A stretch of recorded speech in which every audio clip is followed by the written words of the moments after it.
Welcome back, ladies and gentlemen. Today we're going to be reviewing Scream 2. Sorry for missing the other day. We're caught up to me again. I'm trying to get back to a fixed schedule and back into the swing of things, but we're going to drop this back down to 3 minutes. I tried doing a 10-minute video, seeing if that maybe would bring in more views. I know it was just one attempt, but we're going to stick to 3 minutes, and then my girlfriend's back next week, so I'll figure out a time. Like it's going to get a little screwy there for a little bit, but I want to do a full breakdown of the whole series. But we'll get into that and when that video comes around, or I might just post something about here's what I'm doing over the next week later on. But Scream 2, a movie where we see our first like attempt at giving us different killers within a franchise, which is what I think set Scream apart from all the other slashers. You look at everything else from like Friday the 13th to Halloween to Freddy Krueger, and it's always like relatively the same person or the same like idea of who the person is. I mean, like Jason bringing him back to life several different times. Freddy Krueger's always the same person, just can't die.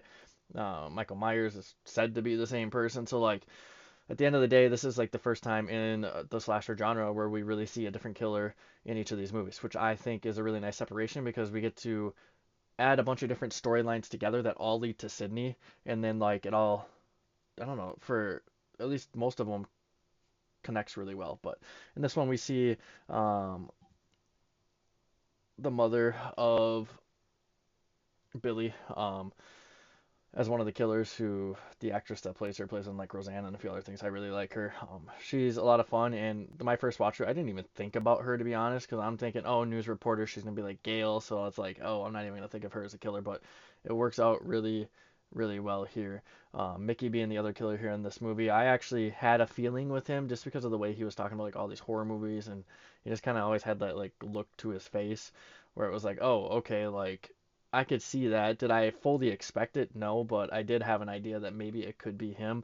I actually thought it was going to be her boyfriend again. I thought maybe they'd go down the same storyline. The boyfriend to me, I think better fit that role because I don't know, something with the way his face looked and everything throughout the entire movie. It just gave me that vibe of, oh, it could be him, and I thought it was him 100%. But um, this movie takes place when she's at college, and it's the same kind of as the first movie where oh something pops up, we see Dewey and Randy because Randy's going to the same college. Randy gets taken out. That one was sad. I really liked Randy in this franchise, but a bunch of other small things happening throughout this movie where it was just kind of like that. My favorite scenes are literally in the ending moments. This movie kind of appears towards the bottom for me, just due to the fact that it's not like that Scream 1 type vibe, and I really don't have many opinions outside of the final like fights being fun and final dialogues I thought were pretty solid.